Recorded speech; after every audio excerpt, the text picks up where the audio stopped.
O Senhor esteja convosco. Ele está no meio de nós. Proclamação do Evangelho de Jesus Cristo segundo Mateus. Glória a vós, Senhor. Naquele tempo, Jesus contou-lhes outra parábola. O reino dos céus é como uma semente de mostarda, que o homem pega e semeia no seu campo. Embora ela seja a menor de todas as sementes, quando cresce, fica maior do que as outras plantas e torna-se uma árvore, de modo que os pássaros vêm e fazem ninhos em seus ramos. Jesus contou-lhes ainda uma outra parábola. O reino dos céus é como o fermento que uma mulher pega e mistura com 3 porções de farinha, até que tudo fique fermentado. Tudo isso Jesus falava em parábolas às multidões. Nada lhes falava sem usar parábolas, para se cumprir o que foi dito pelo profeta: abrirei a boca para falar em parábolas, vou proclamar coisas escondidas desde a criação do mundo. Palavra da salvação. Glória a vós, Senhor. Aleluia, aleluia, a minha alma abrirei. Aleluia, aleluia, Cristo é meu Rei.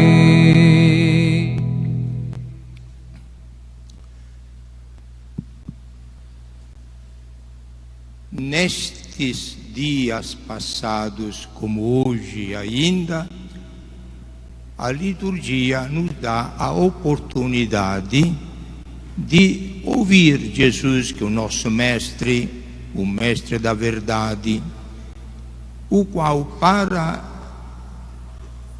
ser melhor entendido, usa historinhas, exemplos, a quem na tradição dá o nome de parábolas. E não só no Novo Testamento, no Evangelho, mas também no Antigo Testamento, Deus, na sua infinita sabedoria, para poder se adaptar à maneira muito limitada de entender dos homens, usava sempre imagens através dos profetas, como na primeira leitura desta missa. Reparara, o profeta Jeremias foi convidado por Deus a comprar um cinto novo de pano, não de couro, de pano, esconder este cinto numas pedras ao longo do rio Eufrates, ambiente muito úmido. Depois de umas semanas, ir apanhar o cinto, que naturalmente foi reencontrado já podre, não servia mais para nada. E Deus se serve desta imagem para, através do profeta Jeremias, ensinar ao povo. Eu quis manter o meu povo como uma coisa preciosa, nova, que servisse como o cinto serve uma pessoa, faz parte integrante da pessoa, acompanha por onde vai, enfeita, unido quase indissoluvelmente para a pessoa. Ao contrário, o meu povo largou o cinto, se afastou de mim, me abandonou. O que nós cantamos e rezamos também no Salmo, depois da leitura. O meu povo se esqueceu de mim, eu que fui o Criador deste povo. O povo se esquece de Deus. E Deus, como uma boa mãe, que vê esta dor incalculável de ser esquecida e abandonada pelos filhos, Deus, como mãe dolorida, expressa com imagens muito populares esta dor dele como Criador pai do povo a quem ele ama, e tanto ama que sacrificou o próprio filho Jesus para salvá-lo, mas um povo não quer nada com o próprio Criador e Redentor. Esta queixa nós a escutamos, porém aproveitamos-lo. Não fiquemos indiferentes. As imagens populares que Deus usa é para convencer o nosso coração, para baixar o nosso orgulho, usar a liberdade humana que Ele sempre respeita, não para usá-la contra Deus, mas para dialogar com Deus, criar este relacionamento filial com Deus como Pai. E o Pai não vai fazer mal nenhum para nós, ao contrário, Ele quer sempre conviver conosco por toda a eternidade, muito mais de quanto um pai muito carinhoso e uma mãe muito dedicada gosta naturalmente de conviver com os próprios filhos numa boa, numa alegria solene. Não esqueçamos isto. A liturgia também do Antigo Testamento que o profeta Jeremias nos ofereceu esta noite serve para nós tomarmos consciência disto, porque a palavra de Deus é sempre atual e falou para nós. E Jesus, que é a palavra do Pai, como São João Paulo II dizia, Jesus é o rosto do Pai. O Pai é Espírito, ninguém conhece, só o Filho conhece o Pai. Para o Pai nos revelar quem é Ele para nós, a quem ama, mandou o próprio Filho Jesus, que se tornou homem. Então Jesus, na sua humanidade, revela o que o Pai é. É porque é fácil agora conversar com Deus, porque é Jesus que o intérprete, diria, de Deus infinito com nós que somos criaturas. Ele se tornou criatura por meio de Maria, assumindo a nossa humanidade, e Jesus nos fala como bom amigo, irmão, usando uma linguagem muito simples, a quem damos o nome de parábolas. E esta noite, usando o Evangelho de São Mateus, Jesus nos deu duas pequenas parábolas, sempre deduzida, como ele costumava fazer, do que ele observava ao redor dele, sobretudo no campo da agricultura, como estamos apreciando nestes dias passados também.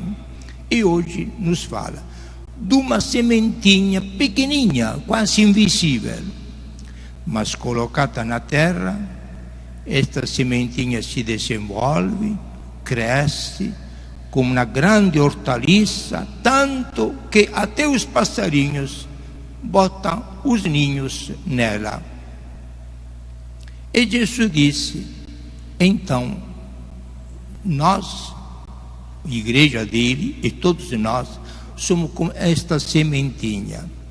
É belíssimo este exemplo para nós entendermos que Deus não escolhe as coisas espalhafatosas, triunfalísticas para nos chocar, nos impressionar. Deus não precisa disto, faz tudo o contrário. Deus, que é majestade infinita, fala sempre na máxima simplicidade, tanto simples que às vezes nós nem nos apercebemos. Deus Pai decidiu mandar Jesus. Como mandou Jesus? Como grande imperador, grande rei, grande general de exércitos para nos assustar? Não. O mandou numa criancinha que nasceu numa choupana. Ninguém estava presente, completamente isolado. A que serviu este nascimento de uma criança, no meio de milhões de crianças que nasceram, talvez, naquela mesma noite, sobre toda a terra? Mas esta criancinha, daquela simplicidade e pobreza do Natal, o primeiro Natal, que Deus quer falar a nós do valor da pobreza, do valor da simplicidade, do valor da humildade. Aí sim, este é o grande ensinamento de Jesus esta noite para nós. Deus não aparece nas formas muito clamorosas, políticas, de aplausos. Deus não quer dar show do seu poder, da sua majestade.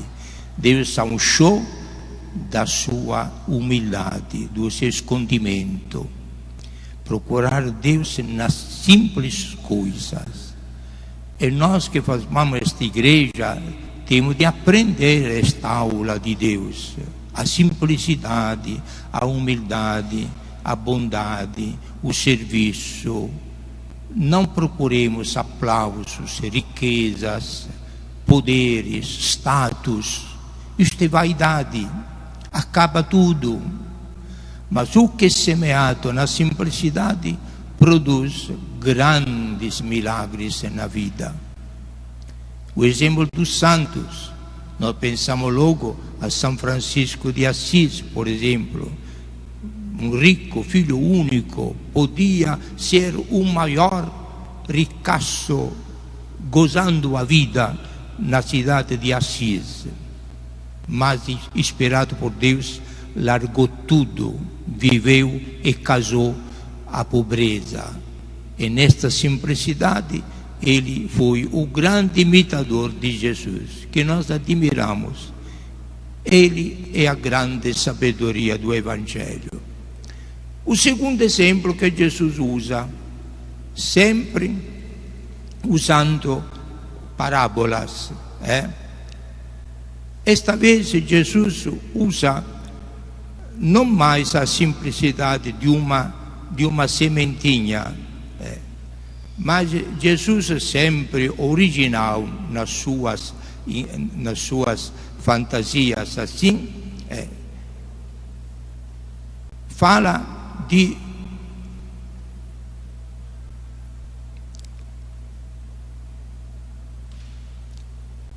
um pequeno fermento. Primeiro observou a agricultura. Segundo, Jesus observou a mãe dele, Maria.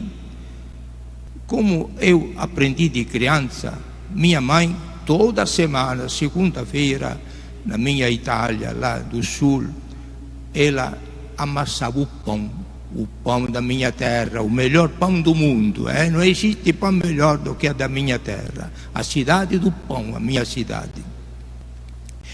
E bem, minha mãe, toda segunda-feira, ela pegava uma massa de farinha de trigo, a melhor farinha do mundo. Ela colocava o que tinha preparado nas vésperas, me lembro muito bem, um pedacinho de massa de outra semana, que ela distraía, guardava num pano de lã bem quentinho, que se tornava fermento. Não se comprava fermento, era a mesma massa que se tornava fermento. Uma semana inteira quase apodrecendo. Mas na segunda-feira pegava este fermento e colocava nesta massa de farinha. Aí água, etc., mexia tudo. E lembro todo este gesto de formar o pão. Quando o pão estava formado, aí se levava ao forno. E quando chegava aquele pão tão perfumado, aquele perfume maravilhoso de um pão bem quentinho, que a gente logo quebrava e comia, sem nenhum aditivo, sozinho. É um pão gostosíssimo, só pão, só, sem mais nada. Pois é, Jesus fala deste exemplo, que via Nossa Senhora fazer o que minha mãe fazia. O que é este pequeno fermento? Uma coisa que talvez uns 100 gramas de massa, já podre quase. Mas este pequeno fermento movimentava uma massa de quilos e quilos de farinha para fazer um pão gostoso. Por que Jesus usa este exemplo que ele viu a sua mãe Maria fazer em casa? porque Jesus, sempre na sua sabedoria e simplicidade, quer convencer a nós. A igreja que ele construiu e deixou sobre a terra, representando a ele, não é uma sociedade que deve imperar no mundo e dominar o mundo. Não, a igreja é um fermento, não é a massa, é um fermento simples, desprezado, que não serve a nada, mas é este fermento que movimenta toda a massa humana. Esta é a função da igreja. A igreja está no mundo pequena coisa, em comparação de todos bilhões de gente que habita no mundo. A igreja é pequena coisa. Não pense que o mundo vai terminar quando toda a população da terra vai se tornar católica, cristã. Não. É a igreja que por de dentro, sem ela parecer muito, deve movimentar, mexer com a massa humana para introduzir nas culturas humanas, respeitando as culturas, este espírito novo, esta vida nova que o Espírito Santo, que Jesus deixou para nós, em maneira que todas as culturas, com a sua diferenciação, possam ser penetradas, movimentadas, revitalizadas pela presença do Espírito de Deus da igreja. Esta é a função da igreja. Nada de imperialismo, de dominação, de sobrepujar qualquer outro movimento, nada. Algumas vezes que a igreja se permitiu de fazer esta função imperadora, esta função dominadora, se deu sempre mal.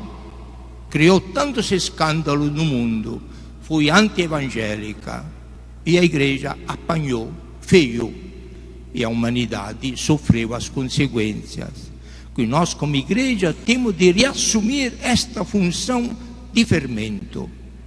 Igreja, cuidado a não nos alienarmos, caríssimos irmãos. A igreja, como se fosse uma pessoa de lá. A igreja somos nós. Aí, para reduzir e tornar mais eficiente o pensamento de Jesus, quem é o fermento hoje? Cada um de nós. O Episcopato do Brasil publicou aquele documento importante por este ano, vitalizando e dignificando os leigos e as leigas, para serem luz do mundo e sal da terra. Eu acrescentaria fermento da sociedade. Cada um de nós é um fermento lá onde vive. A presença de um cristão, portanto a presença minha, de cada um de vocês, lá onde estiver, em casa, no trabalho, no lazer, na diversão, na escola, na oficina, numa repartição, onde estiver, a tua presença, meu irmão e minha irmã, deve fazer a diferença. A sua presença é um testemunho do comportamento, da maneira como fala, da maneira como respeita, da maneira como ama todas as pessoas. Modifica, sem saber, pelo Espírito Santo que nós temos, aquela realidade ou familiar, ou do trabalho, ou de repartição, ou do lazer, onde estivermos, a nossa presença deve ser fermento. Então, esta noite, Jesus convida cada um de nós. É verdade que cada um de nós não tem muito valor, é uma sementinha pequenininha, não temos valor. Quando a gente foi formado na barriga da mamãe, nós éramos uma sementinha, um embrião invisível, isto até biologicamente, mas agora a gente adulta, a gente feita. Porém, agora tem uma missão de ser fermento agora. Fermento de modificação, de revitalização da realidade em que nós vivemos. Aí sim nós obedecemos o Evangelho, enriquecemos a nós mesmos, a nossa vida se transforma em pão gostoso, um pão que de verdade vale a pena de possuir, porque alimenta a sociedade, e a nossa presença tem sentido de ter sido colocado por Deus sobre esta terra, de ter aceito esta missão e de ter servido à humanidade. E fiz a minha parte. Cada um faça a sua parte.